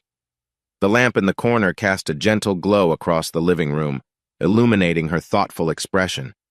Through the window, the sky bled into dark blues, city lights twinkling in the distance like scattered diamonds. She might still face legal trouble, I murmured, but that's not my concern anymore. The words felt freeing to say aloud. I just hope I can find peace after all this. Rowena squeezed my arm. I think you can. It'll take time, though. Don't rush it. I caught her gaze, noticing for the first time how her eyes glimmered with unspoken understanding. We had both endured heartbreak, betrayal, and fear. In that shared vulnerability, a flicker of something more than friendship hovered between us. But neither of us spoke it aloud. Maybe it was too soon. She gave me a small, encouraging smile. Let me know if you need anything. Even just someone to vent to about these weird legal forms. Her attempt at levity earned a genuine chuckle from me. Thanks, Rowena. I appreciate you. As I walked her to the door, the tension in my shoulders finally eased. Filing for divorce was a definitive act, severing me from the toxic entanglements of Audra's betrayal. While part of me grieved the memory of the woman I'd once believed in, another part was ready to heal. And as Rowena stepped into the night, looking back with quiet concern, I caught a glimpse of a gentler future, one not overshadowed by secrets or vengeance, one where I could breathe without constantly looking over my shoulder, guilt gnawing at my mind. In that moment, for the first time in a long while, I felt hope. Snow flurries dotted the sky like drifting confetti, brightening the otherwise gray afternoon. I shoved my hands into my coat pockets, stepping carefully along the sidewalk. Weeks had passed since filing for divorce, and I felt an incremental shift in my daily life, a newfound sense of possibility. I'd thrown myself into a major work project, editing a documentary series on urban renewal. The hours were long, but the creative focus was refreshing, giving my restless mind something constructive to latch onto. My boss at the editing studio praised my increased productivity, unaware it was fueled by the desire to escape personal memories. On a free Sunday, I decided to reconnect with old friends I'd distanced myself from during the Audra crisis. We met at a cozy diner near downtown, a handful of familiar faces greeting me with a mix of warmth and careful curiosity. Over plates of waffles and omelets, the conversation flowed from casual updates about travel and work to more personal terrain. So, an old friend named Micah ventured, how's everything on your end? Heard you've been through the ringer lately. I forced a smile, sipping coffee. It's better now, I won't lie. The past few months were a nightmare. But I'm divorcing Audra, focusing on my job, trying to move forward. Another friend, Trina, gave an understanding nod. We missed you at gatherings. Figured you needed space, but if you ever want company, I relaxed slightly. I appreciate it. I was drowning in drama for a while, couldn't see straight, but I'm good now. The words felt tentative, yet saying them aloud helped make them more real. We chatted about lighter topics, funny office stories, Trina's new puppy, Micah's travel plans until the afternoon sun slanted through the diner windows in long beams. By the time we parted ways, my chest felt lighter, as though a burden had loosened its hold. Reconnecting reminded me that I wasn't defined solely by the chaos Audra unleashed. Back home, I found Rowena waiting by my front stoop, hugging a scarf around her neck. A shy smile tugged at her lips when she spotted me. Hey, Gideon. Thought I'd swing by with dinner? Hope that's okay? The comforting aroma of takeout pizza drifted from the paper bag she carried. I grinned, unlocking the door. That's more than okay. You're officially my favorite person of the day. Inside, we settled at my kitchen table, the single overhead bulb casting a soft circle of light. Snow continued drifting outside, reflecting off streetlights in a quiet display. Rowena dished out slices, and we chatted about mundane things. a new cafe that opened down the block, the documentary I was editing, her volunteer work at a local literacy program. Yet beneath the surface, a gentle current of unspoken tension flowed. The supportive glances, the easy laughter, it all felt more intimate than before. Our eyes lingered a second too long at each other's expressions. I sensed she was being cautious, fearful of crossing a boundary I wasn't ready to open. And part of me was also hesitant, nervous about messing up a friendship that had grown so precious. Eventually, we finished our last slices, letting the plates sit while we sipped soda. Rowena cleared her throat. "I've been meaning to ask, how are you really doing? With everything?" Leaning back in my chair, I stared at the swirling patterns of melted cheese on the plate. "I'm not as haunted as I was. The divorce is in motion. Damon is facing charges. Audra's dealing with the fallout. I guess I just feel free, you know? A bit lonely sometimes, but free." She nodded thoughtfully. "Loneliness can be a good sign. Means you're not clinging to what was, but you haven't fully embraced what could be." Her words landed with surprising resonance. "Yeah," I whispered. "That's exactly it." Rowena offered a small smile, reaching across to gently touch my hand. "I'm proud of you for pulling through all this. You didn't become bitter or destructive. You stayed strong." A warmth spread through my chest at her earnest praise. "I had help," I said, curling my fingers lightly around hers. "You were part of that." She squeezed back, the moment suspended in a tranquil hush. Then we both looked away, cheeks warming. Slowly, we stood and cleared the dishes. No grand declarations or romantic overtures, just a shared sense that we were no longer just acquaintances united by trauma. Something deeper brewed, waiting for the right time to bloom. That evening, I bid her goodbye with a genuine smile, the first real sense of contentment I'd felt in months. Stepping outside, the snow glittered under the porch light, and for once I let myself savor the simple beauty.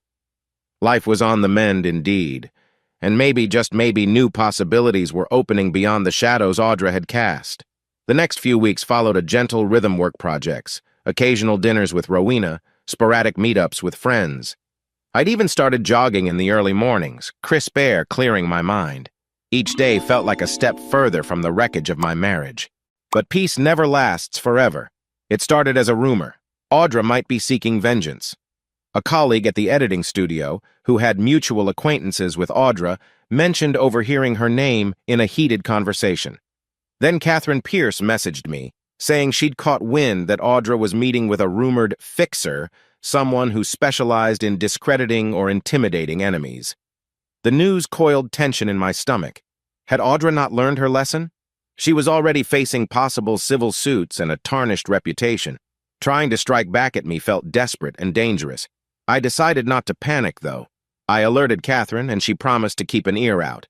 That evening, Rowena came by after hearing the rumors. We sat on my couch, the TV muted in the background. She wore a worried expression, arms folded protectively. "I was at the grocery store," she began, "and overheard two women gossiping about Audra. They said she's blaming you for everything, like you orchestrated her downfall." I sighed heavily. Technically, I did orchestrate her exposure, but it was her own actions that caused the downfall. Rowena nodded. "Of course. Still, she's not seeing reason. If she's bitter enough, she might try something drastic." A flicker of old anger flared in me, the memory of Audra's manipulations and Damon's threats. If she wants to come at me legally, she can't. We have enough evidence to prove her guilt. If she tries something physical, I shrugged, though my pulse quickened. I won't be caught off guard. Rowena's gaze brimmed with concern. "I just don't want you sliding back into revenge mode. You've come so far. You're healing." I leaned forward, elbows on my knees, meeting her eyes. "I promise. I'm not out for blood. I just want to move on, but I won't ignore the possibility that Audra might do something reckless." She eased closer, the warmth of her presence calming my nerves. "We'll keep an eye out. Maybe you can update Gail Rosenthal or the police if you sense real danger." I nodded, grateful for her support. "Yeah, let's not ring alarm bells prematurely, but I'll stay in contact with Catherine. If Audra tries to sabotage me again, I'll handle it legally." Rowena offered a faint smile. "I believe you. Don't let fear overshadow your progress." I exhaled slowly, turning the TV volume up, hoping the gentle drone of a sitcom would lighten the tension. But an undercurrent of anxiety remained. Audra's unpredictability was one thing, but the rumor that she might be reconnecting with Damon's old circles rattled me. Damon still faced pending charges, out on bail. If she found a way to harness his resentful connections, trouble could brew. As the week wore on, I caught glimpses of Audra's name popping up on social media, half-hearted attempts at rebranding, posts about forgiveness and starting anew, heavily implying she was a victim of betrayal. One post suggested she had fresh leads to expose so-called lies about her. It all felt like a grasping bid for attention, but the persistent knot in my stomach wouldn't let me dismiss it outright. One afternoon, in the midst of editing a video sequence, my phone buzzed with an unknown number. I tensed an unpleasant sense of déjà vu. Slipping into a hallway for privacy, I answered. A moment of static, then a man's gravelly voice hissed, "Stay out of our business, Gideon, or you'll regret it." My pulse hammered. Damon's friend or some hired hand? Before I could respond, the line went dead. I stared at the phone's blank screen, heart pounding. The threat was vague, but it didn't take a detective to guess who was behind it. Rowena's warning echoed in my mind. Don't let revenge consume you. My breath came fast, adrenaline searing my veins. Clenching my jaw, I typed a quick note to myself. Contact Catherine. Log this threat. Then I pushed off the wall, returning to my editing room. The newly found calm I'd embraced was under siege, but I refused to sink back into paranoia or destructive anger. No, this time I would face the threat head-on with composure. The rumor of Audra's vengeance was real, but so was my determination to remain unbroken. If she thought I'd cower or lash out blindly, she was wrong. I'd simply stand firm, shielded by truth. Let her come with whatever illusions she still possessed. I wasn't the same vulnerable husband she'd once controlled. A cold wind whispered across the downtown courtyard as I made my way toward an upscale coffee bar. The sun hovered low behind slate-gray clouds, painting the world in pale hues. Audra had asked for one final meeting, claiming she needed to resolve unfinished business. Initially, I'd hesitated, but Gail advised me that hearing her out might prevent further harassment. So here I was, stepping into the sleek interior, heart beating in steady caution. Audra sat in a corner booth wearing a fitted coat and a scarf wound protectively around her neck. She looked thinner, eyes hollow, as if the turmoil of the last months had chipped away at her. The bar's subdued lighting highlighted the tension in her posture. She caught sight of me and lifted a hand in half-hearted greeting. I slipped into the seat across from her, ignoring the swirl of coffee and cinnamon in the air. "Make this quick," I said, voice controlled. "I don't have time for games." She winced slightly, then wrapped her fingers around a half-empty latte mug. "I'm not here to fight, Gideon," she murmured, eyes flicking to the frothy swirl. "I wanted to—" Her voice broke and she paused, regaining composure. "I wanted to say I'm sorry, and I know that doesn't fix anything." I studied her, waiting for the catch. When none came immediately, I nodded for her to continue. She exhaled shakily. "My life's unraveling. Damon's facing trial, my brand is ruined, and the divorce is almost finalized. I've lost everything." Her lips quivered. "I know we can't go back, but I'm asking if there's any chance you'd reconsider helping me financially, just until I get on my feet." A dull ache throbbed behind my temples. "You're asking for money?" My voice held a sharp edge. She gave a desperate shrug. "I'm not proud of it, but yes, I can't afford legal fees or living expenses. If you could just—" "Stop!" I cut her off, a bitter taste filling my mouth. "So you lure me out here to rattle off an apology, then beg for a handout? After everything?" She shrank under my glare. "I know how it sounds, but I thought maybe you still had a shred of compassion. We did share a life together." My heart clenched with conflicting emotions. Compassion was a tricky thing once. I'd have given her the world without question. But now? Memories of her betrayal, the blackmail attempts, the fake pregnancy, they all blazed in my mind. "Compassion? You used it against me before," I said quietly. "And you threatened me behind the scenes, trying to drag my name through the mud." Her eyes widened, a flicker of fear. "I never threatened you. That was Damon's associates. I had no control over them. A humorless laugh escaped my throat. You say that, but you sure didn't stop them from calling me with cryptic warnings. She looked down, fingers trembling around the mug. I'm sorry, if you can believe that. I never wanted it to go this far. I leaned back against the booth, crossing my arms. You orchestrated half of it, Audra. Damon was scum, but you chose to team up with him. You tried to corner me financially, physically attacked me, lied about a baby. My voice caught on the last words, fury and residual hurt mingling. Do you really think I'd risk letting you reel me in again? Tears glistened in her eyes, though I couldn't tell if they were genuine or more manipulation. I've hit rock bottom, Gideon. I'm out of options. You're the only person who can— Enough, I said, my tone final. I slid out of the booth, ignoring the curious glances from a couple nearby customers. She reached out like she might grab my sleeve, but I stepped clear. I'm sorry for what you're going through, but I won't be your lifeline. Not anymore. She drew back, lower lip quivering. Then that's it? That's it, I confirmed, eyes unwavering. Find your own path or let the courts decide your fate. I'm done rescuing you from your own mess. Her mouth opened as if to argue, but no sound emerged. With a final grim look, I turned and headed for the exit.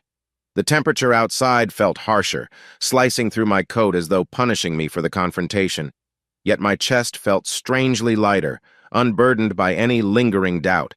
I'd stood firm, refusing to yield to her last-ditch manipulation. Outside, thick clouds churned overhead, threatening snow. My phone buzzed in my pocket, a text from Rowena checking in. I typed back a simple response. We're finally done. I'll explain later. A swirl of wind cut across the sidewalk, and I paused to breathe it in, letting the cold air ground me in the present. No more illusions of reconciling with the woman who betrayed me. No more guilt overshadowing my forward path. This was the last confrontation with Audra, the final goodbye. She'd have to face the consequences alone, and I would walk a healthier road without her. Clutching my coat tighter, I strode away from that cafe, away from the ghosts of my past. A sense of resolution anchored me. All that remained was the promise of a freer future, a chance to define who I was beyond the bitterness, beyond the vengeance. And that promise, glimmering through the wintry gloom, felt like a genuine start. A bright spring morning swept across the city, warm light gleaming on the windshield as I drove down a quiet residential street. Months had passed since my final confrontation with Audra. The divorce was signed, Damon's trial had advanced, and I was finally free of the dark weight that once clung to me. I pulled up to a modest on-story house with a neat lawn edged by blooming tulips. For sale signs had peppered my days recently. I'd been searching for a place to make a fresh start. My current apartment was serviceable, but it held echoes of an old life I was ready to leave behind. Stepping out onto the sidewalk, I stretched and inhaled the sweet spring air. The real estate agent, Bryce, waved from the porch. He was a friendly guy, short-cropped hair and a perpetually sunny grin. "Morning, Gideon," he called, leading me up the porch steps. "Wait till you see the inside. It's been updated, but still has original hardwood floors from the 1950s. The moment the front door opened, I sensed a subtle warmth in the layout. Soft natural light poured through large windows, illuminating an open living room with polished floors. A cozy kitchen offered space for real cooking, something I'd neglected amid chaos. As we walked, each room whispered potential. A spare bedroom for guests or a home office, a backyard where I could host barbecues or just sip coffee at sunrise. I lingered in what could be my future workspace, touching the smooth windowsill. This is it, I thought, the corners of my mouth lifting. A quiet place to grow, a tangible sign of how far I'd come. That evening, Rowena stopped by to see my potential new haven. She wore a casual sundress, hair slightly tousled by a gentle breeze. Her eyes lit up the moment she stepped inside. "Oh, wow," she breathed, admiring the airy living room. "It already feels like a home, you know?" I nodded, heart thudding. "I feel it too. The agent says if I want it, we can finalize soon. It's in my budget, especially with the settlement behind me." Rowena wandered into the backyard where a slim oak tree stood, its leaves shimmering in the golden hour sun. I followed, noticing the soft smile on her lips as she gazed at the lawn. "You've come a long way, Gideon," she said quietly, turning to me. "I remember how trapped you felt not that long ago." "I know." My voice caught with gratitude. "There was a time I wasn't sure I'd be able to move on, to trust or dream beyond the mess, but here we are." She turned, eyes drifting across my face with gentle understanding. "I'm really proud of you." A comfortable hush settled between us. In that moment, we weren't simply celebrating a house, we were acknowledging growth. My mind flashed back to nights of sleepless torment, the betrayal that had once consumed me. Now, each breath felt fresh, untainted by regret. New possibilities indeed. Leaning against the oak tree, Rowena brushed a loose strand of hair behind her ear. "So when you move in, you'll need help furnishing. Maybe a fresh paint job? I'm volunteering." Her tone was playful but earnest. I chuckled. "Deal. I can't promise I'm good with color palettes, though. We might end up with neon orange walls if I choose." She broke into a laugh that lit her whole face. "I'll make sure that doesn't happen." We meandered back inside, the setting sun casting long shadows on the wooden floors. Bryce had stepped out, giving us space. I paused in the empty living room, imagining a comfy couch near the window, a bookshelf lining one wall with my ever-growing collection of film scripts and photography books. Rowena's soft footsteps halted beside me. "This place is going to be your sanctuary," she whispered, fingertips just brushing my arm. "A reflection of who you are now, not who you were forced to be." A surge of emotion welled up, gratitude, hope, and something deeper I couldn't quite name. I placed a hand over hers, letting that gentle connection speak volumes. Yes, I thought. This was the next step, not just in home ownership, but in reclaiming my life. Stepping out into the twilight, I told Bryce I'd take it. The grin on his face matched the warmth blossoming in my chest. Rowena squeezed my hand discreetly, her smile just as radiant. A new dawn beckoned, spelled out in mortgage terms and property lines. But more than that, it was a testament to how far I'd come and where I might go next. For the first time in a very long while, I felt the future calling like a soft, welcoming breeze. My first night in the new house arrived swifter than expected. Friends from work helped me haul in furniture, while Rowena supervised the arrangement. Boxes of kitchenware, books, and personal odds and ends piled high. By evening, I was sore, sweaty, and beaming with a sense of accomplishment. We decided to celebrate with takeout from a local Thai place.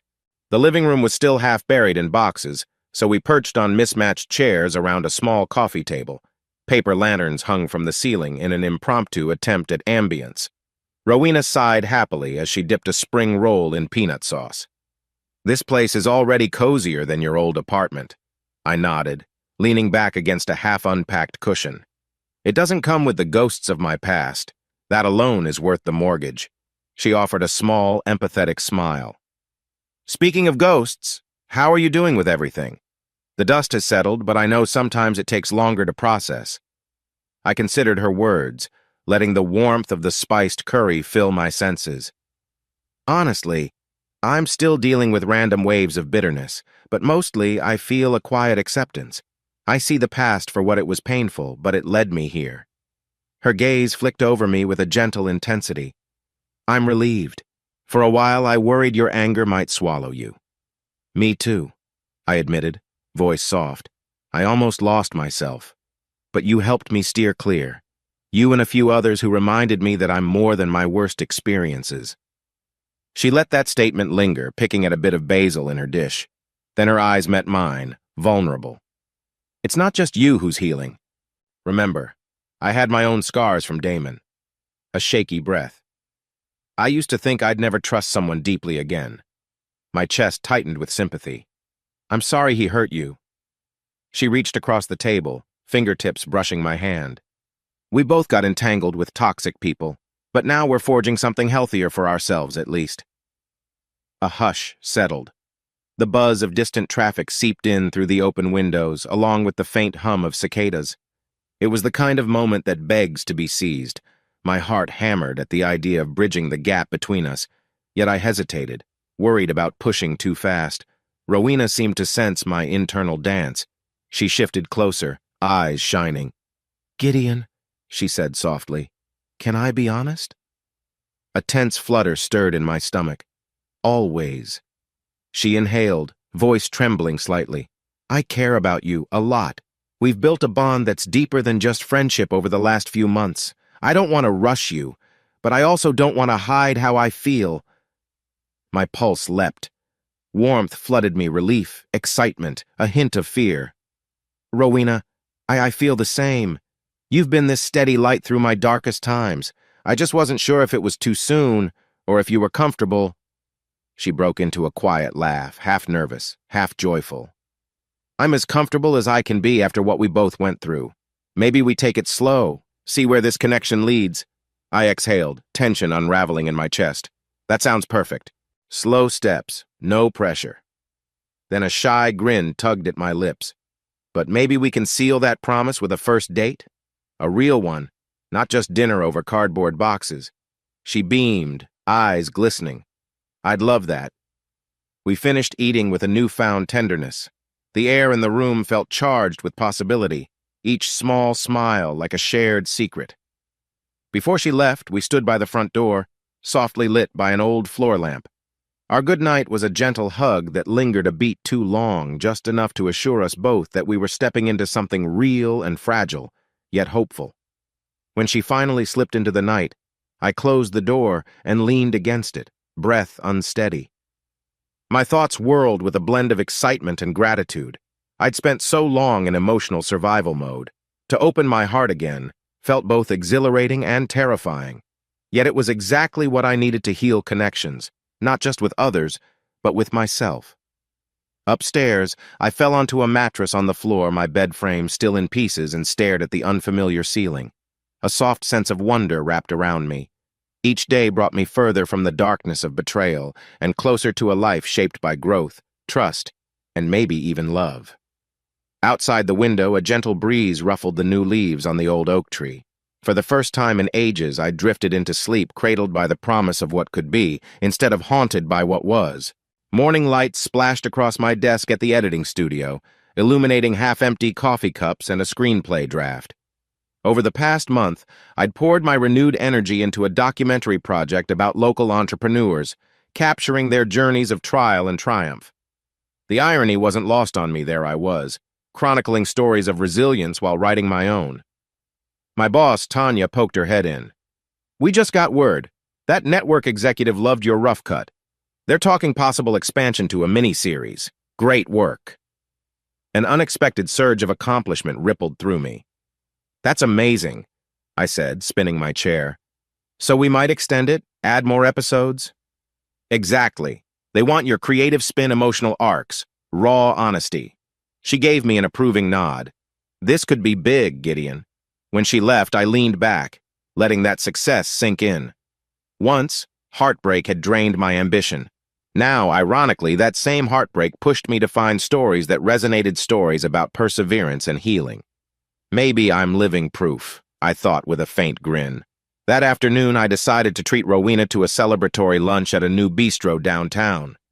A gentle spring breeze brushed across our table on the patio, carrying scents of fresh herbs and sun-warmed pavement.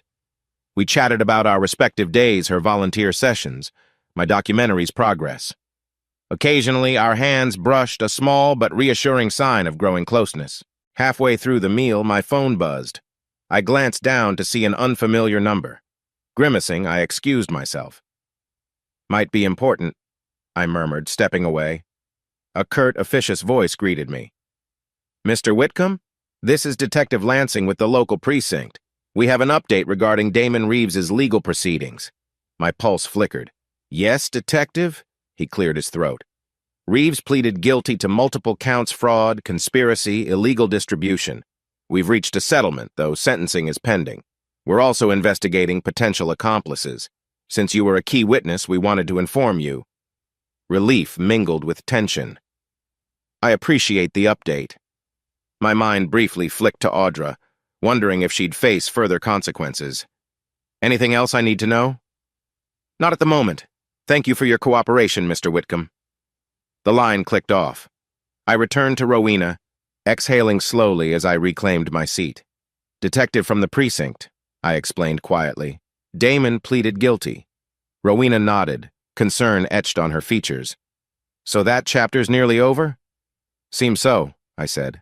A calm acceptance welled up, picturing Damon behind bars or under legal restrictions. While I felt no joy in another person's downfall, it was a necessary piece of closure. At least it means no more sneaky threats. She reached across the table to squeeze my hand. That's a good thing, Gideon. You can finally rest easy. I let her warmth settle me, inhaling the swirl of rosemary from the bistro's herb garden. A faint memory stirred, the times Damon had hovered like a menacing shadow in my marriage, stoking fear and manipulation. Now, the last remnants of his hold were disintegrating. Later, we decided to swing by a local park. Families picnicked on bright blankets, laughter floating on the breeze. Rowena and I strolled along a winding path under budding trees. The air felt fresh, the sky a brilliant sapphire. With each step, the weight of the past slipped further behind me. Eventually, we found a bench near a small pond. Ducks glided across the water, leaving ripples in their wake.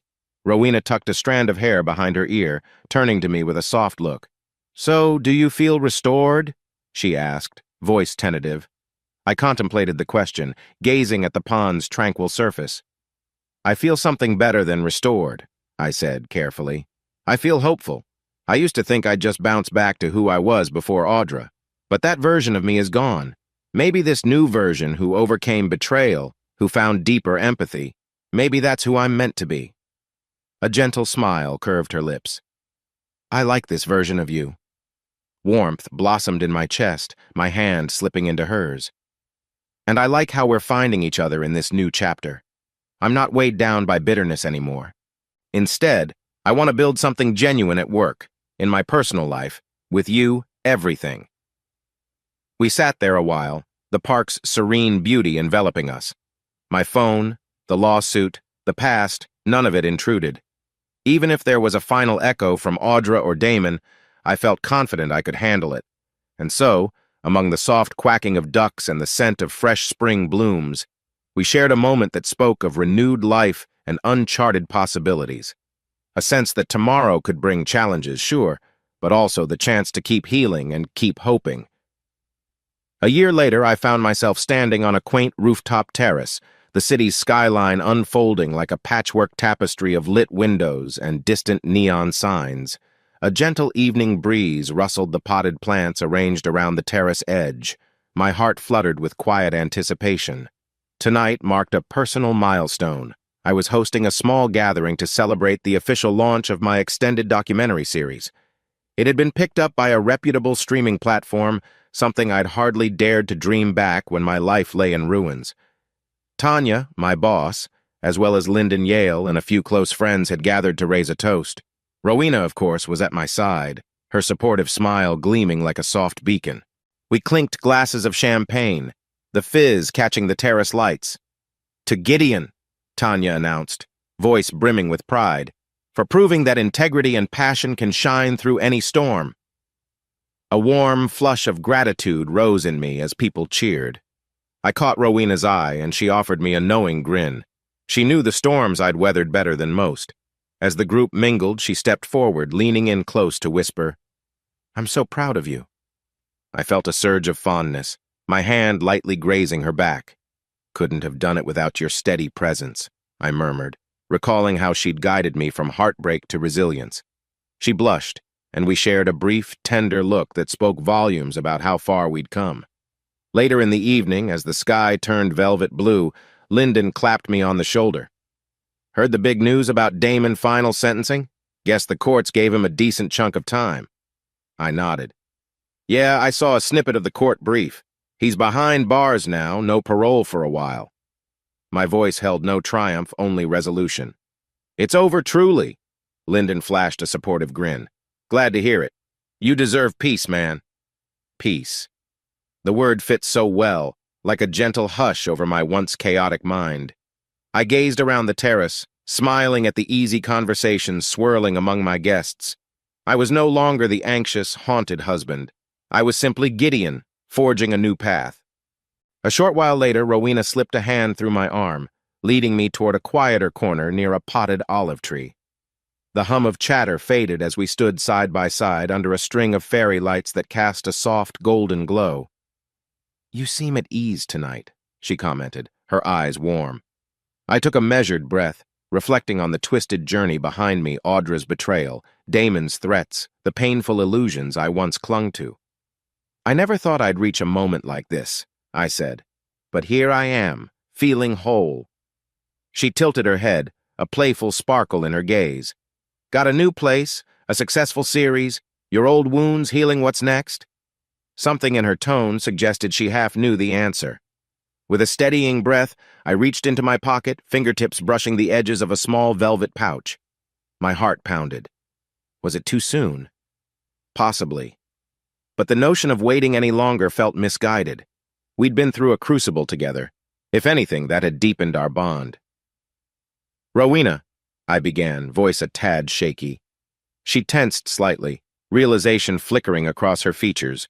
I pulled out a delicate ring, simple, understated, a small gemstone that sparkled under the fairy lights. "I know we've taken things slow, and I respect every caution we set, but I also know I can't imagine my life without you by my side." She stared, tears brimming in her eyes as she pressed her hand to her mouth. I continued, pulse hammering. Would you marry me?" A soft sob escaped her lips, tears shining. She nodded quickly, words tumbling out in a breathless laugh. "Yes, Gideon, yes." Relief and joy washed over me, the world narrowing to her radiant smile. I slipped the ring onto her finger, chest tightening with emotion. We embraced, the murmurs of the party fading into background music. A few guests noticed our posture and clapping started, spreading as they realized what had happened. Laughter, cheers, a swirl of warmth in the night air. In that moment, I remembered the man I was back when everything first unraveled, the man who'd discovered Audra's texts, who'd stumbled across Damon's threats, who'd been consumed by betrayal. That Gideon had grown, transformed by heartbreak and perseverance. And now I stood full circle, stepping into a life built on honesty, empathy, and shared hope. Rowena's tearful grin shone like the distant city lights. Our friends gathered around, offering congratulations. My heart pounded with a fierce kind of happiness. This final milestone was more than just a proposal. It was the embodiment of how far I'd journeyed, from broken illusions to genuine promise. As I held her close, the rooftop breeze ruffling our hair, I felt the last fragments of my old wounds slip into memory. Here, under the night sky, I was free to love, free to dream, and free to shape the future on my own terms. In that quiet, shining instant, everything felt whole again.